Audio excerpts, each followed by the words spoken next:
नमस्कार दोस्तों।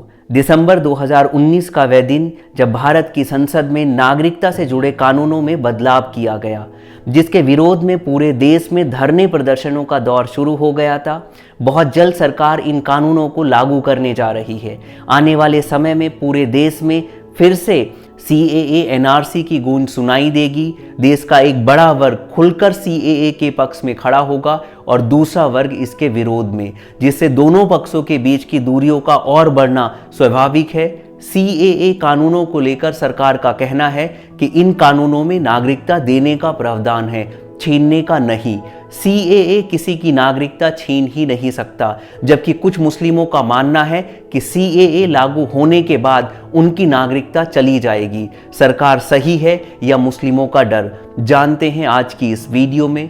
भारत में नागरिकता कानून या सिटीजन एक्ट 1955 में लाया गया, जिसमें बताया गया था कि किसी भी व्यक्ति के भारतीय नागरिक होने के लिए क्या नियम है और अगर कोई व्यक्ति जन्म से भारतीय नागरिक नहीं है तो उसे किन नियमों के आधार पर भारत की नागरिकता मिल सकती है। समय के साथ साथ इन नियमों में बदलाव किए गए। इन बदलावों को ही CAA या सिटीजन अमेंडमेंट एक्ट कहते हैं। 1955 से अब तक 6 बार CAA लाया गया, मतलब कानूनों में बदलाव किए गए। पहली बार 1986 में, फिर 1992, 2003, 2005, 2015 और फिर 2019 में। भारत की नागरिकता मिलने के 5 मुख्य आधार हैं। पहला है बाय बर्थ, मतलब जन्म के आधार पर। 2003 से पहले अगर किसी बच्चे का जन्म भारत में हुआ और उसके माता पिता में से कोई भी एक भारतीय नागरिक था तो उस बच्चे को जन्म से ही भारत की नागरिकता मिलने का कानून था। लेकिन 2003 की तत्कालीन NDA सरकार ने इसमें एक बड़ा बदलाव किया, जिसके बाद जन्म से नागरिकता के लिए बच्चे के माता पिता में से एक भारतीय नागरिक होना जरूरी है और दूसरा इलीगल माइग्रेंट नहीं होना चाहिए, मतलब बिना सरकार की अनुमति के गैरकानूनी रूप से भारत में नहीं रह रहा हो। 2019 में इसमें कोई बड़ा बदलाव नहीं हुआ और आज भी देश में यही नियम है। इसे एक एग्जाम्पल से समझते हैं। मान लीजिए 2003 से पहले कोई नागरिक बांग्लादेश से अवैध रूप से भारत में आया और उसने भारत की एक महिला से शादी कर ली, तो उनका जो बच्चा होगा वह जन्म से ही भारत का नागरिक माना जाता। इस केस में बच्चे के पिता को छोड़कर उस परिवार के सभी सदस्य भारतीय नागरिक होंगे।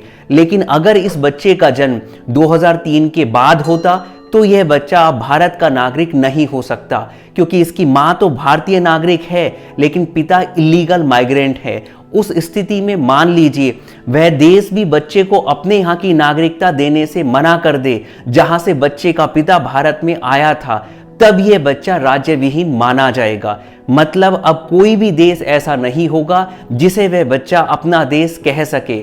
हाँ, अगर मान लीजिए पति पत्नी में से एक भारतीय नागरिक है और दूसरा वैध तरीके से, मतलब वीजा लेके भारत में रह रहा है, तब उनका जो बच्चा होगा उसे जन्म से ही भारतीय नागरिकता मिल जाएगी। नागरिकता मिलने का दूसरा तरीका है बाय डिसेंट, मतलब वंश के आधार पर। अगर किसी बच्चे के माता पिता में से एक भारतीय नागरिक है और वह परिवार भारत में नहीं रहता, तब भी उसके बच्चों को भारत का नागरिक बनने का अधिकार है। उसके कुछ नियम हैं, जैसे बच्चे के जन्म के 1 साल के अंदर बच्चे का रजिस्ट्रेशन कराना होगा। तीसरा है बाय रजिस्ट्रेशन, मतलब पंजीकरण के आधार पर। अगर कोई व्यक्ति भारतीय मूल का है, मतलब पहले भारत का नागरिक था किंतु अब किसी दूसरे देश की नागरिकता लेके उस देश में रह रहा है, तो उसकी भारत की नागरिकता तो उसी दिन से खत्म हो जाएगी जिस दिन से उसने किसी दूसरे देश की नागरिकता ली है। ऐसा नियम है कि आप अगर किसी दूसरे देश की नागरिकता लेते हैं तो आपको भारत की नागरिकता छोड़नी होगी। लेकिन वह व्यक्ति भारतीय मूल का है तो उसके बच्चे या बच्चों के बच्चे अगर भारत की नागरिकता लेना चाहें तो कुछ नियमों के आधार पर उनको भारत का नागरिक बनने का अधिकार है। एक दूसरा केस जिसमें कोई विदेशी महिला किसी भारतीय पुरुष से शादी करती है या कोई विदेशी पुरुष भारतीय महिला से शादी करता है और वह विदेशी पुरुष या महिला भारतीय नागरिक बनना चाहे तो बन सकते हैं। इन दोनों ही केस में उन्हें रजिस्ट्रेशन कराना होगा और साथ ही कुछ नियम हैं, जैसे रजिस्ट्रेशन से पहले 7 साल उन्हें भारत में बिताने होंगे। चौथा है बाय इनकॉर्पोरेशन ऑफ टेरिटरी, मतलब क्षेत्र के समावेश के आधार पर। अगर किसी दूसरे देश के हिस्से को भारत सरकार अपने देश में मिला ले तब वहां रहने वाले नागरिकों को भारत की नागरिकता देने का नियम है। पांचवा है नेचुरलाइजेशन, मतलब देशीयकरण के आधार पर। इसके तहत दो कैटेगरी हैं। पहली कैटेगरी में कुछ विशेष व्यक्तियों को रखा गया है, जैसे किसी व्यक्ति ने साइंस, आर्ट, स्पोर्ट, संगीत आदि में कोई अच्छा काम किया हो तो सरकार को अधिकार है कि उसे तुरंत भारत की नागरिकता दे सकती है। जैकलिन फर्नांडिस और अदनान शामी को इसी नियम के तहत नागरिकता दी गई थी।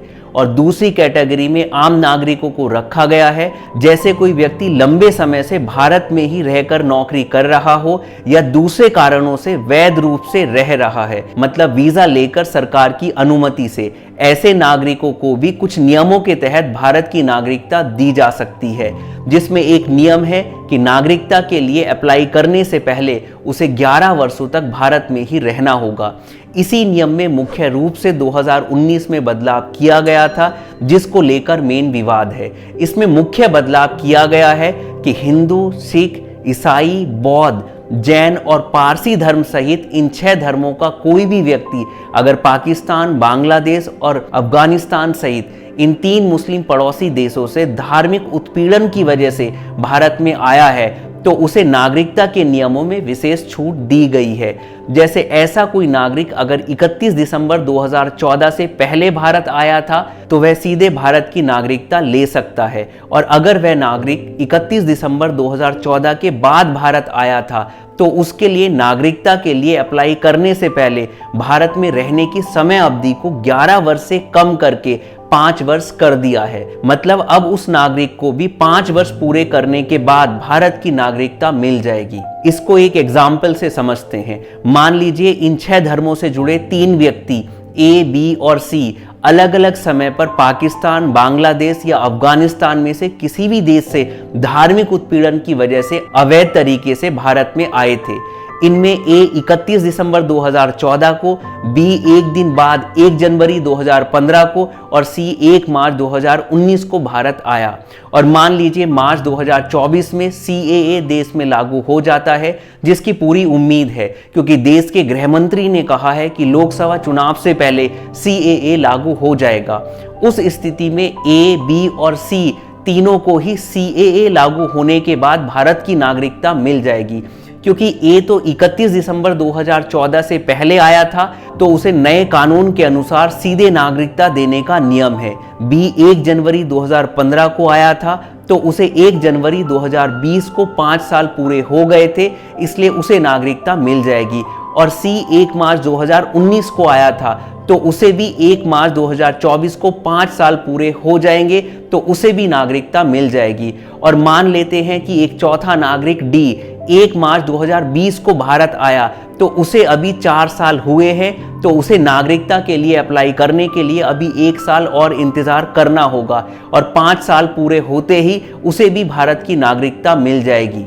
अब यहाँ एक कानूनी अड़चन थी कि भले ही ये 6 धर्मों के 3 मुस्लिम पड़ोसी देशों में से किसी देश से आए थे, लेकिन आए तो अवैध रूप से थे, मतलब इलीगल माइग्रेंट्स हैं। और इलीगल माइग्रेंट्स को किसी भी आधार पर भारत की नागरिकता नहीं दी जा सकती।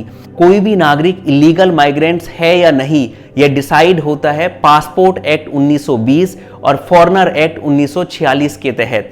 इलीगल माइग्रेंट्स को 3 महीने से 8 साल तक की सजा का प्रावधान है, तो इसीलिए सरकार ने 2019 में पासपोर्ट एक्ट और फॉरेनर एक्ट में बदलाव किया और अब इनमें इन 6 धर्मों के लोगों को जो पाकिस्तान, बांग्लादेश और अफगानिस्तान से आए हैं उनको छूट दी गई। मतलब अब इन्हें इलीगल माइग्रेंट्स नहीं माना जाएगा और अब कोई भी नियम इन्हें भारतीय नागरिक बनने से नहीं रोकेगा। अब जानते हैं कि ऐसे कौन से नागरिक हैं जिन्हें भारत की नागरिकता नहीं मिलेगी। आप जानते हैं किसी भी इलीगल माइग्रेंट को भारत की नागरिकता नहीं दी जा सकती और सिर्फ 3 मुस्लिम पड़ोसी देशों से आने वाले 6 धर्मों के नागरिकों को छोड़कर बाकी सभी नागरिक जो बिना सरकार की अनुमति के भारत आए हैं या रह रहे हैं वे सभी इलीगल माइग्रेंट्स हैं, उन्हें भारत की नागरिकता नहीं दी जा सकती।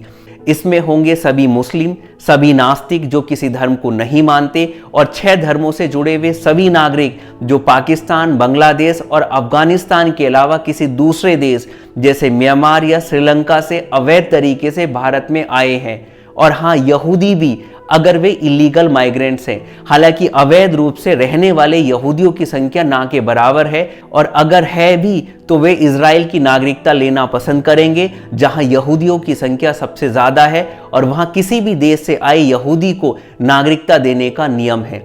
इलीगल माइग्रेंट्स की पहचान करने के लिए एनआरसी की प्रक्रिया शुरू की जाएगी, और जिसका नाम एनआरसी की लिस्ट में होगा उसे भारत का नागरिक मान लिया जाएगा, जिसका नाम नहीं होगा उसे इलीगल माइग्रेंट माना जाएगा।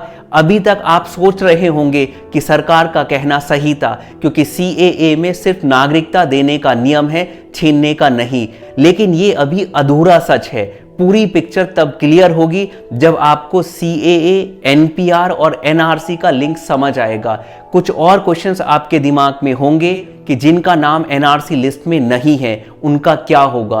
क्या उन्हें उनके देश वापस डिपोर्ट कर दिया जाएगा, या उन्हें पूरी उम्र डिटेंशन सेंटर में गुजारनी होगी, या कोई तीसरा रास्ता भी होगा? कुछ लोग इसको धर्म परिवर्तन से जोड़कर भी देख रहे हैं कि मुस्लिम अगर अपना धर्म परिवर्तन कर लेंगे तो उन्हें भारत की नागरिकता मिल जाएगी। और कोई हिंदू, मान लीजिए श्रीलंका से आया है, और वो एनआरसी के दौरान ये कह दे कि मैं पाकिस्तान से आया था धार्मिक अत्याचार के कारण और मेरे सभी डॉक्यूमेंट्स तो जला दिए गए हैं, तब क्या उसे नागरिकता मिलेगी? इन सभी सवालों के जवाब जानेंगे अगली वीडियो में। और अगर सीएए, एनपीआर या एनआरसी से जुड़ा आपका कोई भी सवाल है तो आप कमेंट कर सकते हैं, ताकि एनआरसी पर अगली वीडियो में सीएए, एनपीआर और एनआरसी का लिंक समझाने के साथ मैं आपके सभी सवालों के जवाब दे सकूं।